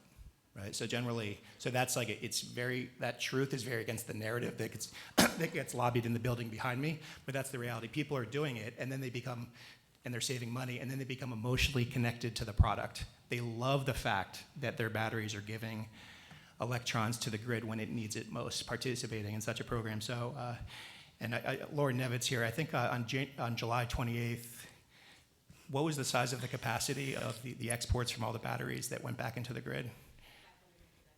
Right, 550 megawatts. So that's roughly the load of what, San Francisco, or half of San Francisco? Half of San Francisco, yeah. Right. Just so this is what we're dealing with right now, and it's fantastic to be in this reality. And of course, it took a lot of policy work to get there. And like Leah says, we just need to sort of tweak the programs a little bit where we can generate that much more value for the grid. So, Professor Stokes, you're on fire. Do you mind if we stay with you for the follow-up question here? Yeah, go for it. Before we go into that, can I just, first of all, thank you so much for acknowledging. I think I was just thinking maybe we should just bring you in as a guidance counselor for our agency. You guys are doing a good job here. This is great. I meet with the CEC regularly, and your staff, Jane, who's here, is amazing. The CEC is world leader agency. We're so lucky to have people like Commissioner Gunda leading it. Yeah, so that's great. Thank you. I just wanted to say thank you, and I also wanted to give a recognition in this room. Eric's right there. If he wants to just stand up, he is the one who actually started the design of DSGS and a lot of demands. Wow.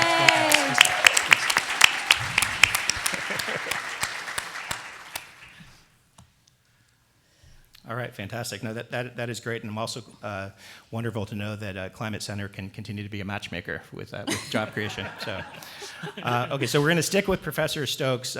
More recently in the media, and I listened to the LA Times write-up driving up this morning a second time. So, Professor Stokes, you've received recent attention as a co-author of a new report out of UCSB titled "The Economics of Diablo Canyon: Maximizing Pollution Reduction While Protecting California Ratepayers and Taxpayers." This audience, many of whom remember SB 846 back in 2022, which authorized the continued operation of the Diablo Canyon nuclear facility past its 2025 scheduled decommissioning, would love to learn about the impetus for this research that you performed and some of the main conclusions that came from that review. It was great to see the kind of coverage that it got in the LA Times, and it's been blowing up on my phone for sure. So we're all ears, Professor Stokes. Yeah, thanks so much.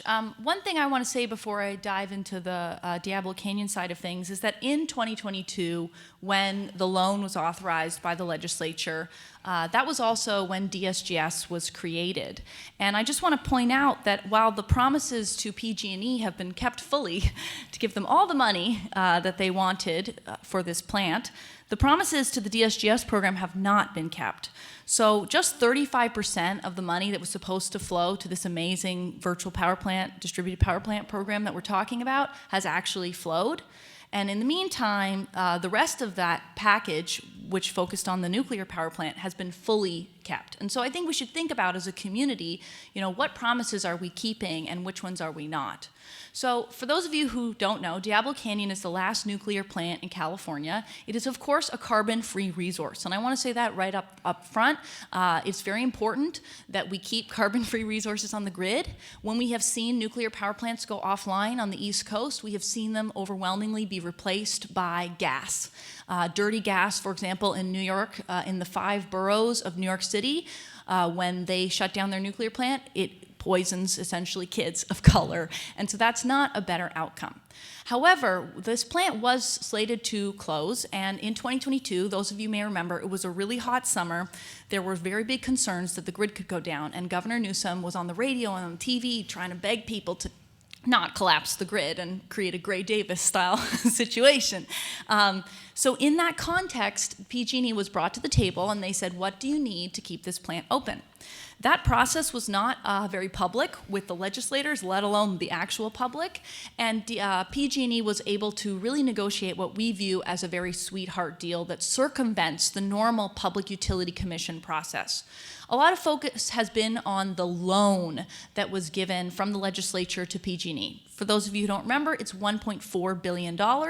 The idea was that they would go to the Department of Energy and get that money back. On the day the bill was signed into law, that was the day that PG&E applied for the loan, and they never applied for $1.4 billion, which they claimed they needed. They only applied for $1.1 billion. So that created a $300 million gap from the beginning. And you can see Patty Pop in the media currently saying that she doesn't think that PG&E should have to pay for that $300 million, even though it is the corporation that created that gap. When DOE went through a process to figure out how much money does this plant actually need, as it had to under law, they actually only decided that the plant needed $741.4 million. This creates another $358.6 million gap. What does this mean? It means there's a lot of money, $658.6 million, that PG&E may not be paying back to the California taxpayers. And I think that's wrong, because PG&E has had 3 years of record profits, $2.6 billion this year, and they've done that at a time where since 2020, they have increased people's rates by 70%, 70%. So why are we handing out money to a corporation that is making money hand over fist? The second thing I want, why?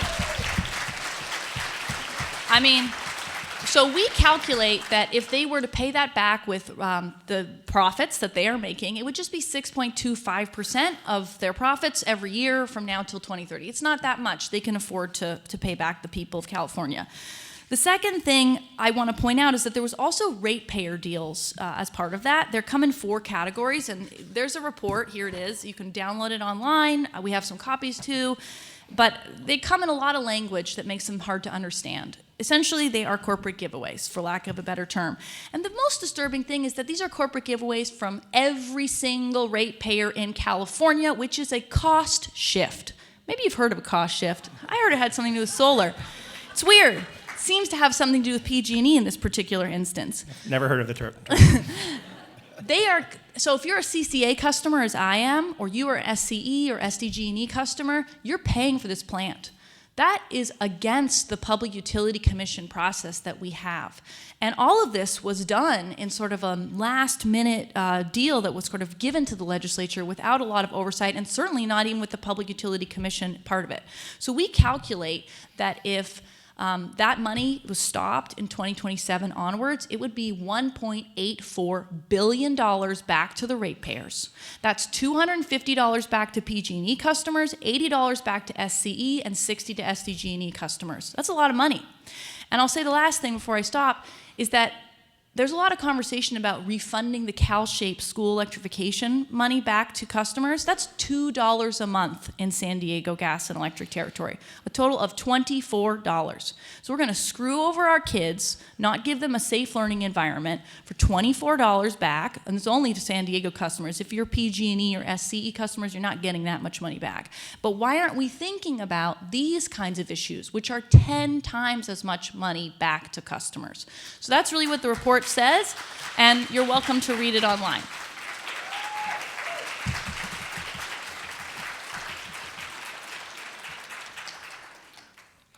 All right. As a policy historian, and I know that there's many of us in this room, I think we all appreciate the ability to take a snapshot years after legislation passes and then sort of measure what the actual results are. And so as we hand the microphone back to Commissioner Gunda and Senator Becker, any thoughts that, and feel free to answer in whatever order makes sense, on how legislative intentions for some of your major pieces of legislation and then agency implementation can be as closely aligned as possible to achieve our goals and double down on affordability right now as we consider how the state optimizes the use of these existing assets, of course, and the role that distributed resources can play to control those costs. Well, I guess I'll start that it's really important because sometimes the agency and the legislatures get frustrated with each other, and we really need to be working together. And I hope that we can keep doing that. I'd say that the CC has done a terrific job on highlighting our load management goals and highlighting the importance, especially for affordability. A lot of the implementation lies with the PUC, and that always takes longer than we want in the legislature. Now, they are making progress on some things like dynamic rates, and they're at least asking all the right questions about how to use load flexibility to meet grid needs. The governor did veto a bunch of VPP legislation last fall, and obviously we weren't happy about that. It did indicate the PUC was working on some of this, and the PUC is working on some of this, and sometimes in our enthusiasm, we try to pass bills with details that maybe should be better left for the agencies to figure out. On the other hand, sometimes, again, it's just taking too long in our minds, and we want to push things forward. So I think we need to keep working on that. I will say, this is certainly a very wonky group. We have all the applause for DSGS here. So it makes me very happy, warms my heart. And it is wonky for a lot of folks in the legislature, but I will say there is a strong group of folks who are very focused on this. And we know we need to fund it for a few more years while we transition, hopefully through 913, to our permanent, make it permanent part of our energy policy and into resource adequacy. I should mention two other things quickly. When we talk about electricity rates, the other piece of it, we did a lot last year. We got a lot done. But, we have a lot more to do. And so I have a Bill 905 this year that's really about performance metrics. What are the right performance metrics for our utilities? It requires utilities to disclose how much they are utilizing the grid capacity we already have. Big topic and related to the stuff we just talked about. Giving the PUC and ratepayer advocates the ability to question utility spending or upgrades if they haven't improved utilization. And it requires 20% of the compensation for all executives at PG&E, for that really next level of VPs on down, to be contingent on keeping rate increases below inflation. How about that? Yeah. Yeah. Love it. Fantastic. So we got a lot of big stuff this year. I just want to say one last thing of personal privilege. So when I was in Bel-Em, the great privilege to represent our state at COP, which was incredibly fun, and with Barry and Allison, we braved, I feel very bonded because we ate soup with ingredients that could have been poisonous, but you cook them in a certain way that it was very, you tingle a little bit, but otherwise it was very excellent. But there was so much good news that, and there's good news in our state that we get to share, but really good news around the world. So today I'm launching my Good News Climate blog. Yeah. So if you go to my website after today, you'll see my Good News Climate blog. Because there's just lots of good, happening here and around the world, and we got to get that message out as well. Thank you. Fantastic. And Vice Chair Gunda, would love the agency response, and also I think it's a little bit different in the sense that you, on the implementation side, you also work with 2 other agencies often on the energy side. And I just want to point out that I'm wearing my California ISO socks today. And if you have any CC socks, please let me know. Wow, it is a wonky crowd for sure. So I first want to take just this point to just say, Senator Becker, thank you. One, for your continued advocacy for demand-side resources, but also your work with the Amazon tribes. So really appreciate everything you do. I feel like we find you in every discussion that's good to the world. So thank you. So with that, just on types of the implementation, as Walker just mentioned, CEC is working with PUC, CAISO, and oftentimes CARB, because most of the work we do ultimately touches climate policy. I think this is where it's important for us to kind of think about, again, kind of going back to the original point of trade-offs and silos and each of the agency statutes. So typically what CEC brings to the table, given that we are largely a policy agency, is kind of having this open conversation that's about different pathways. But once those pathways are established, they typically have to be touched by regulation of the market providers. And so that's where we interact with PUC, and that's where we interact with CAISO. And it's important for us to appreciate what they're looking through, the lenses that they're looking through. For example, PUC is always going to put the lens on cost effectiveness and ensuring ratepayer protection. So that's the lens that they bring in, and CAISO is looking at how do I make this work in the market, and how do I make sure there is no market power or market abuse. So where the demand flexibility comes in for the CEC, and I think unifying all the agencies, everybody sees the value in demand flexibility. I think it's one of those resources you cannot leave on the table. And because it's a wonky crowd, I'll take it up to when we think about how do we do energy policy, it's really important to think about what are our anchor points or norms. If you look back 20, 25 years, we used to have something called the loading order. We all followed it. So the energy efficiency demand response would be the top, and then you went down all the way down to clean conventional power. That's what, whatever that was. So we had the four rungs that we always felt like these are good things to do. But given the affordability conversation and given kind of the conversation around climate impacts and the cost of it, we don't, I think, have a good anchor point around what is the new version of the loading order. Where do you think about, conservation and doing everything that you can do to reduce the build out as the first construct for us, right? So we have, on the distribution side, we call it the load factor, which is, you want to make sure the grid is used as much as possible. A 40%, load factor would be you're essentially 40%, of the times your peak is actually meeting that. The rest of the time it's not useful, or it's overbuilt. On the system side, you call it the capacity factor.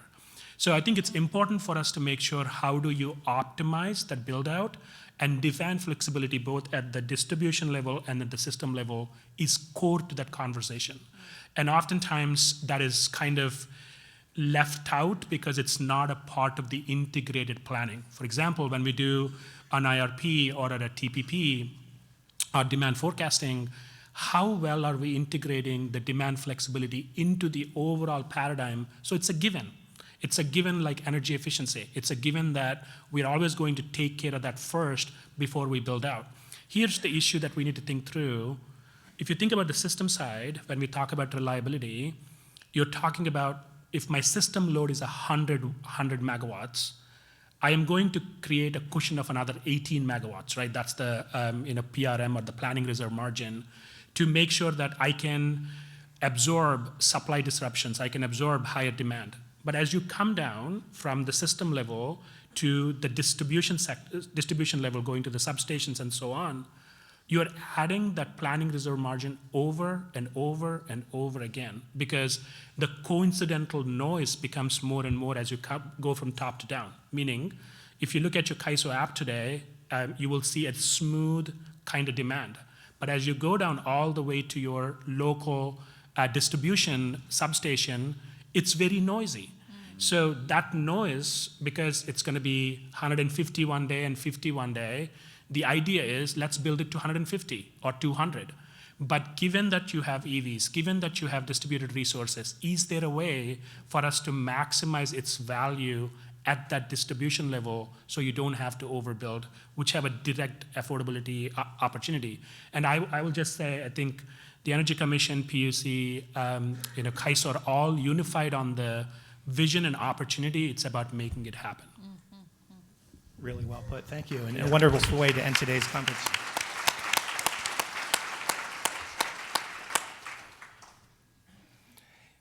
Rapid fire, 10-second answers. If there's one priority for the three of you to focus on, that where you think, the theme is how can California do more? Can California do more?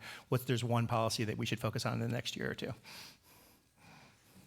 Dynamic pricing. Why don't we have free power in the middle of the day like Australia's going to have?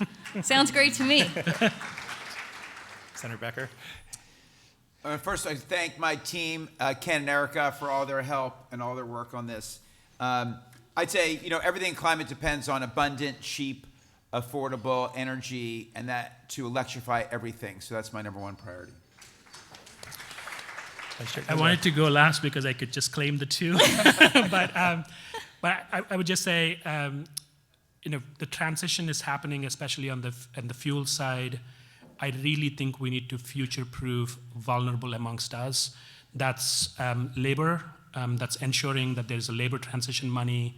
There is money for communities who are going to be potentially left behind with a lot of liability on these fossil resources. So I would say long-term planning that actually points to a very clear picture and we don't deviate too much constantly. Fantastic, thank you.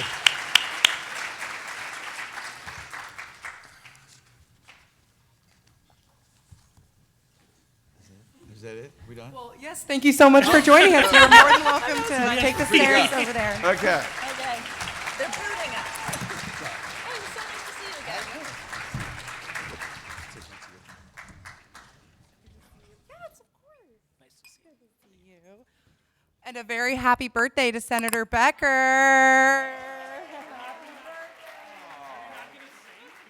Yeah, let's sing. All right, ready? 1, 2, 3. Happy birthday to you. Happy birthday to you. Happy birthday, dear Senator Becker. Happy birthday to you. Woo!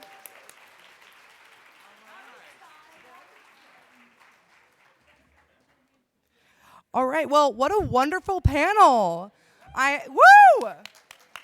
I don't know about you, but I definitely learned a lot from that panel, and I'm very excited to read the report that Leah was talking about. Okay, before we get started with the next panel, I have a little game that we're gonna play, so please bear with me on this, okay? So, if I can get everybody's attention, that would be really grateful. If you have any side conversations, please just step into the ballroom. I know we're all very busy. So the game that I'd like to play, so please stand up if any of the following statements apply to you. The first statement is, please stand up if you know someone who has lost their home to a climate-driven fire. And you can stay standing as the questions come about. Okay, please stand up if you know someone who has had health effects due to climate change. All right, the next question. Please stand up if your electricity bills and rates have increased dramatically in the past couple years. Yeah, double stand up. I see big hands up. And then finally, please stand up if you've experienced a heat wave in winter. Hint, hint, we just had one in March. All right, so take a moment to look around the room. We all have, in one way or another, been affected by the climate crisis, underscoring the importance of engaging in the conversations that we're having here today. Thank you all for participating in my little game. You can all take a seat now. Thank you.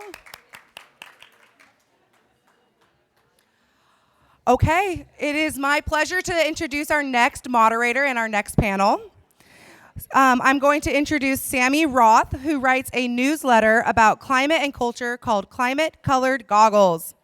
Previously, yes, it's a great article if you should check it out. Previously, he was the climate columnist at the Los Angeles Times, where he wrote the Boiling Point newsletter and hosted the Boiling Point podcast. Please join me in welcoming Sammy to the stage.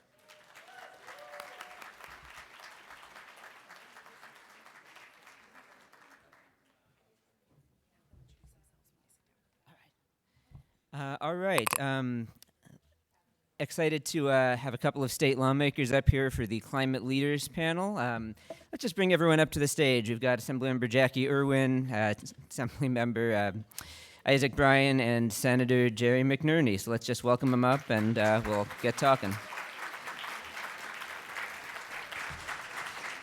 Oh, and I suppose I should introduce myself as well. Did they just introduce me? I was chatting. Did you? Okay, very good.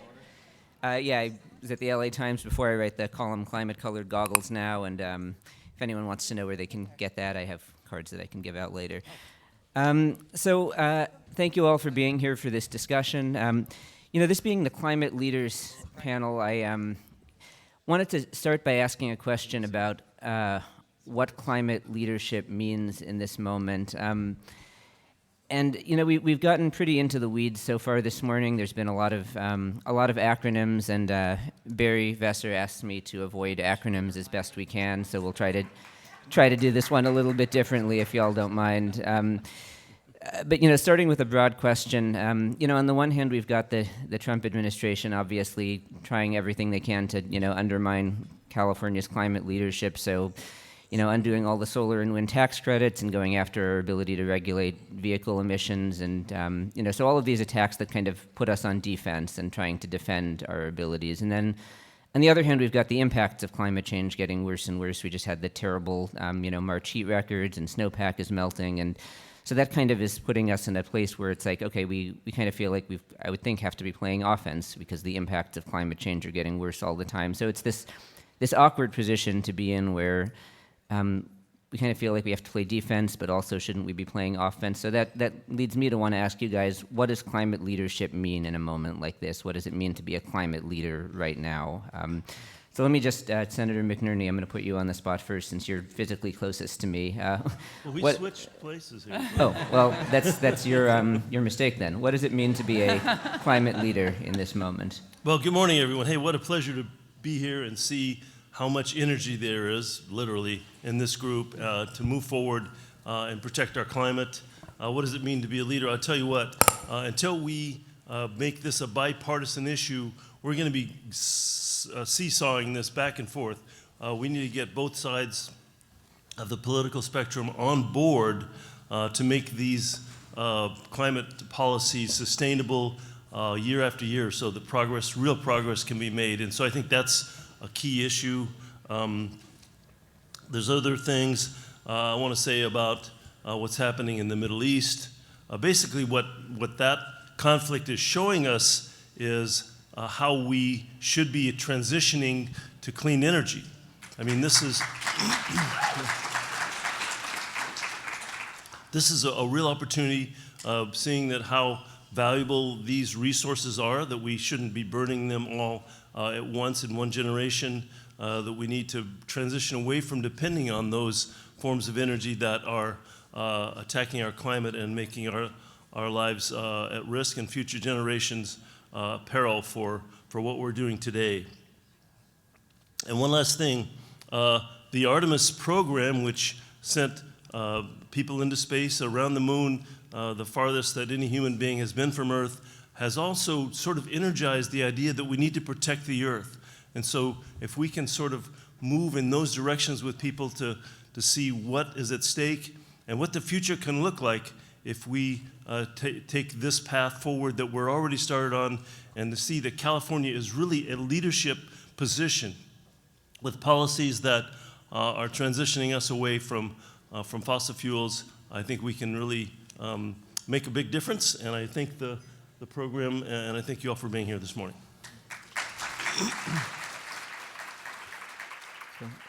Definitely want to return to the Middle East and what that means for this conversation in a few minutes, but Assemblymember Bryan. return in a few minutes. Or you could return right now if you want. That's fine. I think what it means to be a climate leader in this moment is to tell the truth. And the truth is that this haphazard war is raising our gas prices 5 cents a day. And like Senator McNerney mentioned, that wouldn't be a problem if we had transitioned away from fossil fuels decades ago. We've taken far too long to make the investments that we need to make, and I think now, at this critical point, California has to lead. We don't follow the federal government. California is a subnational all on our own. The climate decisions we make here have a ripple effect across the country and across the world. That's why when the president bemoaned our Cap and Invest program, Assemblymember Jacqui, Irwin, myself, and some others made sure that we had to reauthorize it because it is a nation-leading model for carbon reduction. It also means we have to continue to prioritize frontline communities. As we invest in the future, we've got to be clear that environmental hazards and harms are still happening in the same neighborhoods they have always happened in. California led the way with ending neighborhood oil drilling. Now we've got to continue to go further and make the investments in clean air, clean water, and healthy environmental infrastructure in those same communities. I think this is a moment for California's leadership.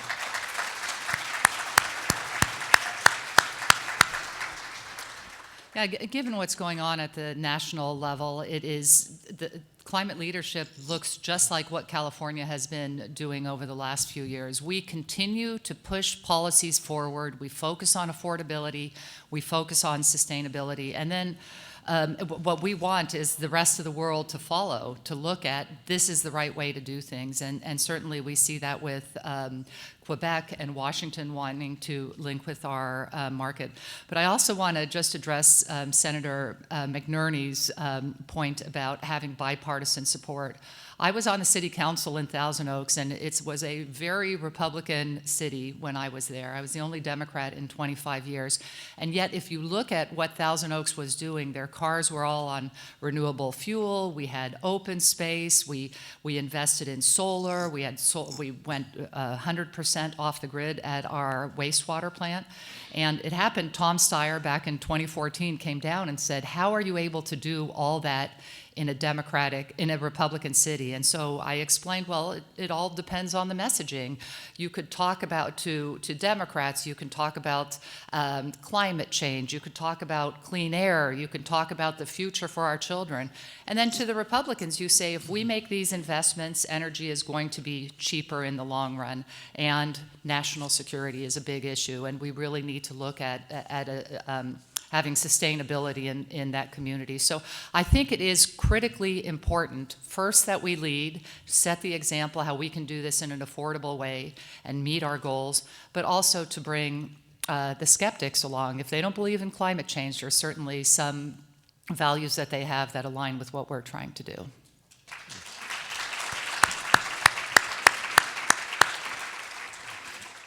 My first question after that was going to be about Cap and Invest, which you mentioned, Assemblymember Irwin. But since you all referred to the war in Iran and what's going on in the Middle East, I think I'm going to go to that next. Just because it does cut at the heart of both what's on everyone's mind internationally, but also the affordability question that's kind of at the heart of, for better or worse, all climate policy making in California right now. Let's get specific. What California should be leading, right? But what specifically can or should the legislature be doing, right now in response to all of this? If what we're learning from this crisis geopolitically, even if it's a lesson that those of us in this room probably knew a long time ago, that relying on global oil markets and on oil in general is bad for the climate, is economically a not so good idea, and that electric vehicles are cheaper and better for climate. What's the right response right now for California when the federal government has, cut the EV tax credits? What should California be doing about this? What's the right response to get people access to, to cheaper electric vehicles? And whoever wants to address this, just go for it. I think the first thing we need to do is to sue the federal government every time that they've overstepped. Which the state is doing. That's being done. And we have dozens of lawsuits pending to roll back some of these actions and protect Californians. But I think it's also important that we put our money where our mouth is. California is the fourth largest economy in the world. We have over a $300 billion budget. We can invest in our transition to clean and sustainable energies. We have to invest, double down on solar, double down on wind, double down on electrification. and start with the communities who need the access the greatest now or have the least ability to access these resources. But I think in the immediate short term, Californians are going to suffer. And I think they're going to suffer because this federal government, make no mistake about it, has targeted our state, has actively targeted our state. They have withheld billions of dollars in child care money we had to sue to get back. We had the largest wildfire disaster in my city's history. We asked for wildfire aid. They denied us. They have stonewalled every way they can. And this war is another example where Californians and Americans more broadly are being punished for the decisions of this administration. And so we've got to weather this storm. But the lesson here is not to put ourselves in a position where we are this vulnerable to the decisions of a single authoritarian in the White House. We have to insulate California. We've got to become both politically sustainable and environmentally sustainable. No, when we see gas prices rising, I think that many Californians are looking at us and saying, "Oh, you've gone too far with this climate change business." But I think that what we need to really look at it. There's no surprise why gas prices are going up. They have been completely destabilized by this president. He pulled us into a war with Iran, and now prices are higher than they were in February, and it's not very difficult to figure out. So just to talk a little bit about cap and invest and how we're trying to be very thoughtful in the issues that we're dealing with refineries in California. Californians will be driving gas cars for decades, even if we meet or exceed our EV targets. But the in-state refineries are our biggest GHG emitters, and we will inevitably have to deal with the refineries. But cap and invest is by far the most effective way to reduce emissions, and there will be some impact on refineries. We need to mitigate it as much as we can. So we just need to remember, as we see in the short term, this destabilization, that in the long term, we are going to be much better off if we continue to accelerate our climate goals through pushing EVs and going and making sure that we look at solar and we look at wind, and we continue to move forward as the federal government is pushing us in the other direction. Well, following up on Assemblymember Irwin's comments on short-term and long-term, basically, we need to look at the short term. We need to incentivize replacing dirty cars with clean cars. We need to incentivize agricultural programs for clean soils, for modern soils, for sort of what I like to call carbon farming. We need to incentivize these things in the short term so that we get these heavily polluting instruments off our streets and off our agricultural fields so that we can reduce carbon emissions right now and clean our air up. Now, in the long term, we need incentives for investing in technologies like fusion energy, which I'm a big champion of. We can develop that technology right here in California, create an enormous economy around that, jobs, clean fuels, supply chains, and so on. So I think it's bifurcate this a little bit, look at how we can help in the short term, and some of these ideas have been brought up this morning already, and then the long term, how can we look to the long-term future so that in 20 years, 30 years, 40 years from now, folks are saying, hey, what happened back in the 2020s made it possible for us to live clean today. So I think that's the vision we need. Couple specifics here. I mean, it sounds like everyone's in the same page on what direction we need to go in, but, how do we make a difference for Californians and for the climate right now? I mean, electric vehicles, for instance, do we have the ability to do more incentives or rebates for electric vehicles? If so, where does the funding come from? Does anyone have thoughts on that? I think we absolutely should. And I think the funding can come from a variety of sources. It just takes some political will. It can come from our general funds. It can come from greenhouse gas reduction funds, from the Cap and Invest program. It's all up to the decision makers, all of us in the legislature, to decide if this is a priority. We've got to build out charging infrastructure. We've got to make sure that folks can lose their long-range anxiety and connect even in poor communities, right? Even in communities that have often been left out. A lot of the intersection of this conversation on sustainability and affordability is reminding ourselves that if we make the investments now, it might seem expensive, but it's because we are lowering the costs for the future. And every year we wait, every moment we wait, these costs become greater and greater, and eventually that debt is going to become due. It's going to become due either immediately fiscally or because of a climate emergency that we weren't prepared for. And so I think we've got to do all that we can right now to invest in our grid, to invest in electrification, to continue to incentivize solar, and continue to incentivize all of the clean energies that help us transition away from our fossil fuel past. And that comment on EVs and low-income access is reminding me there's a bill that I was just reading about this morning that, unfortunately, the number is escaping me, but it's pending for hearing right now that would remove the requirement for EV charging, for level 2 charging in affordable housing. Maybe if someone has the bill number offhand, they can remind me. But Assemblymember Irwin, I wanted to ask you specifically about the proposed changes at the Air Resources Board for cap and invest to sort of tighten the market and reduce the number of emission allowances, although not as much as they had talked about in the scoping plan. What do you think of the amendments? The price floor, the price is pretty low right now for the emissions allowances. Is this good enough what they're doing from a climate perspective? Could they be going further, or is this bad from an affordability perspective? What do you make of it? Well, in the Assembly, we wanted to make sure that we reauthorized cap and invest with a big focus on affordability. And what I saw with the first draft of the CARB regulations was not quite what we wanted. There was some issue with the utilities. If they had gone green more quickly, then they were being punished for this, and that would also drive up prices for our consumers. So I think that we need to make sure that Californians continue to support our climate programs, and this has to be that is why we're so focused on affordability. When you look at polls across California, the number one issue they have is affordability. So balancing those two things is critical. One of the big things that we looked at is trying to reduce electric rates during the summer, because if we want to encourage people to electrify, we have to make sure that we bring those rates down. So what we were asking is that the climate credit that's on the gas bill get moved over to the electric bill, and then we're also asking the PUC to instead have a lump sum.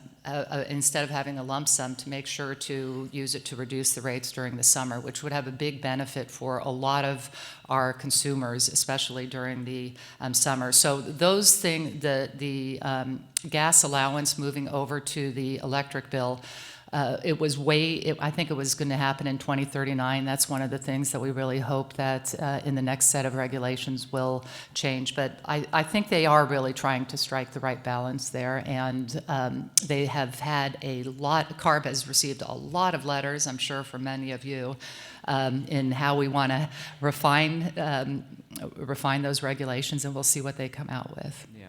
The way you think about climate policy making these days, is it all...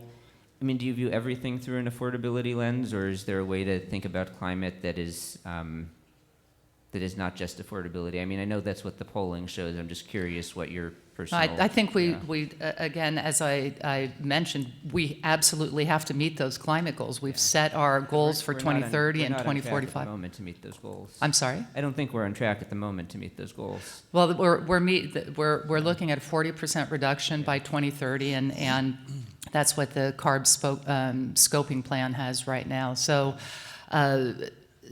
we're hoping to. I think we need to do everything we can to incentivize, and that is, we do. It is unfortunate right now that GGRF has been used a little bit as a fund to help out the general fund. CAL FIRE is taking $1 billion out of GGRF, and that is all money that could be used for programs that help people in affected communities and help us reduce our emissions. So we do need to prioritize, again, climate and prioritize those investments. And then I just have to say one other thing about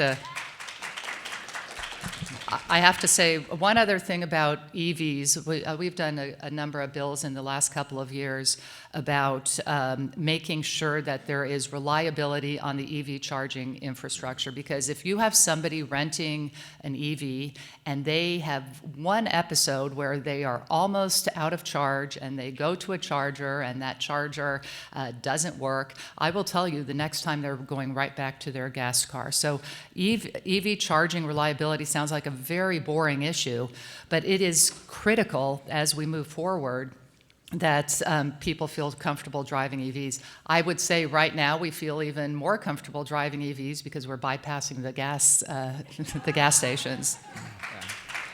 Well, since you brought up the topic of the Greenhouse Gas Reduction Fund, acronym alert, and people rating the GGRF for funding, talk about other funding sources. There's been a lot of attempts the last few years in the legislature to do make polluters pay and levy a fee on fossil fuel companies. That hasn't, for climate damages, that hasn't gone anywhere, but I think all of the leading gubernatorial candidates have expressed interest in that, so I'm curious what will happen next year. I'm interested in what you all think of that proposal, and Assemblymember Bryan, maybe I'll start with you on that one, since you've shown a pretty strong interest in fossil fuel accountability, but then I'd open it up to everybody. Yeah, I would say the particular proposal that you were talking about, I definitely and fully support, and it has moved through the Natural Resource Committee every time that it's come before it. But I would push back on the idea that this polluter pay model hasn't been successful in the legislature. The last time I was at this conference, in fact, I introduced a piece of legislation, AB 2716, that called for the closure of the largest urban oil field in our state, the Inglewood oil field in Los Angeles, and forces the oil well operator to pay about $20 million a year to a community repair fund that can only be appropriated by the state within 2.5 miles of that field. And we have legislation this year that would ensure that the first $5 million that goes into that fund goes out in direct cash assistance to families that have suffered environmental harms from living next to that oil field. And so these models have moved through the state recently. We haven't been able to hold the entire state accountable, but in my district, we held the largest urban oil field in California accountable, and I think we need to build on that kind of work.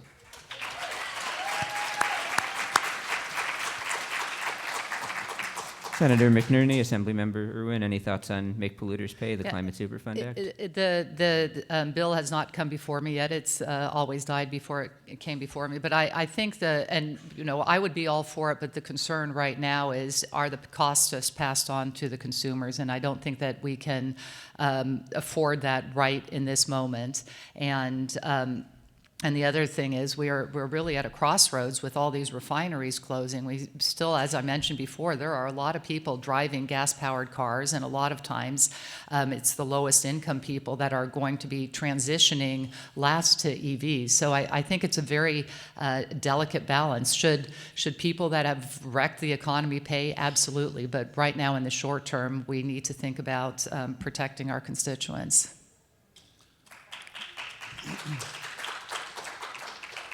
So again, I thank you for that question. There's a bill that Senator Wiener proposed that would hold oil companies accountable for the wildfires in our state. That may or may not be the exact right way of going about this, but yes, in my opinion, insurance companies should be able to sue the oil companies to help recover damages that folks in Los Angeles, Paradise, and other parts of California are paying. Now, that will also help the affordability issue as well. And I can just say from observation what the president is doing for the country, Pete Wilson did for California a generation ago by turning people against the people that support him and support the polluters of this country. Now, affordability, and that strikes at the heart of the affordability issue, but I also want to talk about where some of this money is going to come from to help clean up. Polluters Pay is a great idea. It works pretty well on the PFAS issue. We want to make sure that our water is clean, and the folks that cause that pollution are going to have to step up and pay for that. The other thing is with public-private partnerships. Now, just Friday, I was in Lodi at a car dealership, and basically what they've done is convince the dealers to chip in $4,000 or $5,000. The state will help reduce the cost by 50% so folks can do away with their old polluting vehicles and get hybrid, plug-in hybrids or pure EVs. And it worked. I was there handing out keys to folks that had come in and taken advantage of this program. So, and this is serving people in disadvantaged communities, and it'll make a difference. So folks that are well off, yeah, you can go and buy a Tesla or whatever you want. Well, I wouldn't buy a Tesla right now, but you can buy a nice EV, but folks that are in underserved communities, they're struggling. And so giving them an opportunity to buy a new clean vehicle at a very low cost is going to make a big difference. And that's the kind of program that we're seeing throughout the state of California, but especially in my Senate district in Lodi. Senator McNerney, let me continue on that theme of consumer level solutions. You're a co-author right now of the plug-in solar bill, which I think is also Senator Wiener. Let me just ask you about that. I mean, there's been a ton of discussion already today on distributed energy solutions, rooftop solar, using existing infrastructure that's distributed throughout the grid. Talk about a little bit why you've signed on to that bill and what you see as the opportunity there. I mean, balcony solar is the term that gets thrown around a lot. What you see is the opportunity to get more customer-sited solar into people's hands and help make energy more affordable and get distributed clean energy out there and use that as an asset for the grid. Well, I mean, we've seen so much progress in solar energy in this state. Basically, with solar, with battery storage, I think we have something like 14 gigawatts of battery storage, enough to displace Diablo Canyon nuclear plants. So California is moving forward aggressively. We want to make sure that we can continue that so that we don't have problems with permitting, so that we don't have problems with financing, so that these projects can move forward. And not only that, but the utility companies are going to have to hook up to these power plants and make sure that they are available to anyone that wants to put them in. So again, the legislature has a real opportunity here to make a difference in these areas.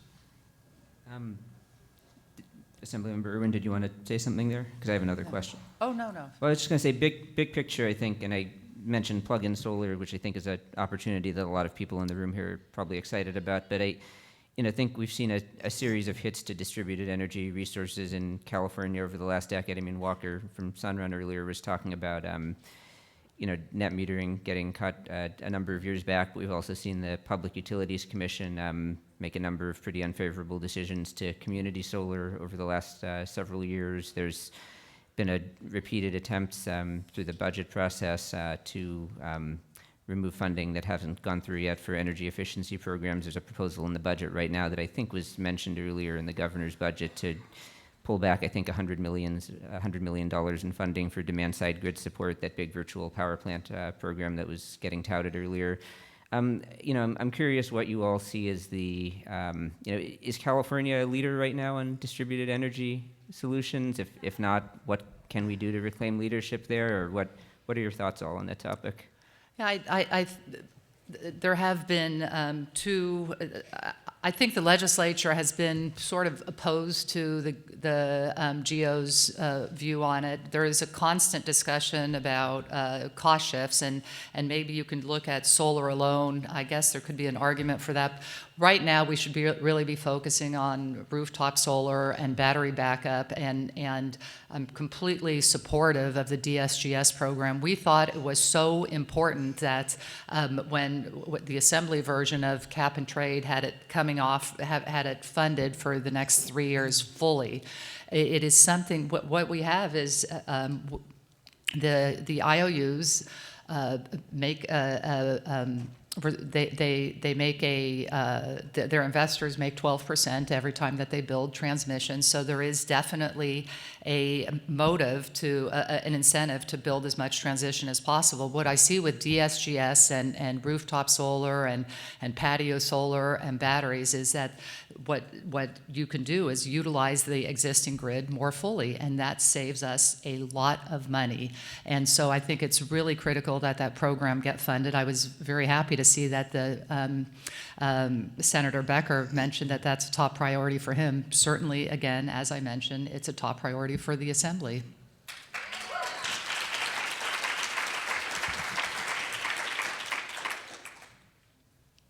So we've made it 2 hours, and I don't think anyone's talked about data centers yet. Correct me if I missed anything. Should probably ask a data center question. So I guess the big picture is, are data centers are they a climate and affordability problem, or are they a climate and affordability solution? And how do we make sure they're the latter, not the former? If it were up to me to ask the question, I'd maybe ask it a little differently and ask something about how many data centers do we need and who gets to figure that out. But it seems like we've passed that one by already. So I guess I'm wondering if you could all weigh in a little bit on what you think of some of the various data center bills that are in the legislature right now. There's discussion of disclosure of energy and water use. There's discussion of a special electric rate to protect consumers. But I think the key here is how do we make sure that consumers aren't the ones who are saddled with the costs of all of the electrical infrastructure upgrades, and is there anything that can be done to make sure that to potentially turn data centers and the associated electrical infrastructure, the grid upgrades, into assets that maybe we can save people some money here. What do you all think? Well, first of all, this is a hot button issue. My constituents don't want to be saddled with high electric costs because there's a data center in their district. So they're looking at us and say, hey, protect us from these big tech data centers. And thank you. You can clap. I was going to say, y'all so in the Senate, there's, sorry. Go ahead. There's 3 data center bills. Mine is one of them. We're going to be talking about those in the Energy Committee and Senate Energy Committee this afternoon. Do we want to charge for excess energy use? Do we want to charge nameplate energy use? I mean, we're going to decide today, I think, or at least to move forward out of the Energy Committee, which one of those is the most viable, which one of those is going to have the most public support. But one way or another, we have to protect our constituents from brownouts, from excessive energy uses, from excessive cost coming down on their monthly bills, from pollution from these data centers. Yes, data centers are certainly a challenge, and we are heading that thing. We're facing that head on. We're going to take care of that. I would agree with the senator. Everywhere we build this kind of infrastructure, warehouses, data centers, refineries, they always go in the same sacrifice communities. And so that's the first thing I'm mindful of. It's clear that our water infrastructure and our grid can't just handle this capacity. So if we as California make this collective investment and we try to do it in a way that is strategic and smart and balances community and collective concerns with the overall economic benefits, we have to be clear that the profits derived from our collective investment are something that should also come back to the people. And so we've got to hold these corporations accountable for deriving new wealth off of our collective energy investment and make sure that that is then transferred to the communities that are most impacted, that is transferred to building out our sustainable infrastructure. I don't know the appropriate balance yet. My gut feeling is no data centers. The pragmatist in me is trying to figure out how do we balance that we are the AI economy of the world. California, believe it or not, despite what you see on X and Fox News, is an incredibly lucrative place to do business. And in fact, many of the top businesses in the world are incubated here, and especially in the AI industry. And I don't know that I want to fully let that go, but I've got the community first and foremost on my mind. And so this is a hot button issue in this moment, and I think we've got to get it right.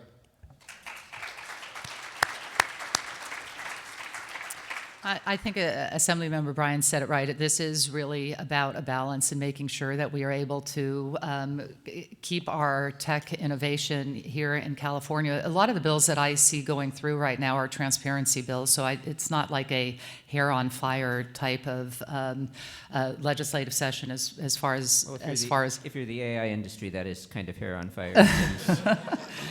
But you also have to, I think communities also have to look at what is the cost to their community. What you saw in Virginia is just data centers being built everywhere, and a lot of times it's because these small communities wanted to, they were sold that there were going to be a whole bunch of jobs, and they wanted the property taxes. Well, once the data center's built, the number of jobs are pretty low. So I think it really takes some very thoughtful analysis to make sure that it's right for your community.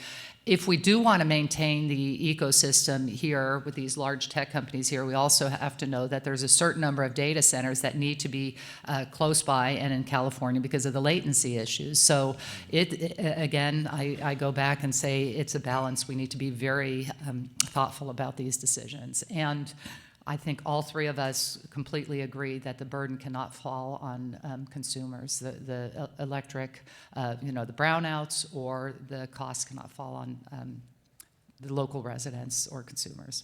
Quick follow-up. Indeed.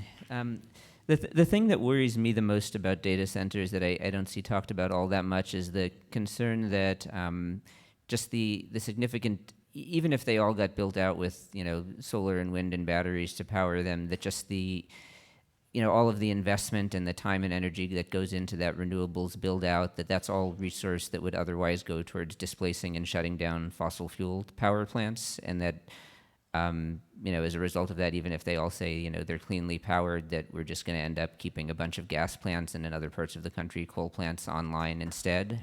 You're starting to see examples of that happening in other states. I just saw one in Washington that Amazon outbid one of the electric utilities for a solar plant that otherwise would have helped them shut down some fossil resource. Are any of you concerned about that or thinking about what we might do with that in California to make sure they're not just delaying our clean energy transition? I think that's certainly a concern, but data centers also have the advantage if they're able to shift load. There's a possibility that they can be beneficial, and again, it's a very complicated issue, and you have to achieve the right balance. But we would not want to see coal companies, coal providing the energy for data centers. Especially in California, we would be completely opposed to that. All right, well, thank you for your time, everybody. Again, my name's Sammy Roth. I write Climate Colored Goggles. If you're interested, you can sign up at climatecoloredgoggles.com. But thank you very much to Senator McNerney, Assemblymember Bryan, Assemblymember Irwin. This was a great discussion. Thanks, everybody.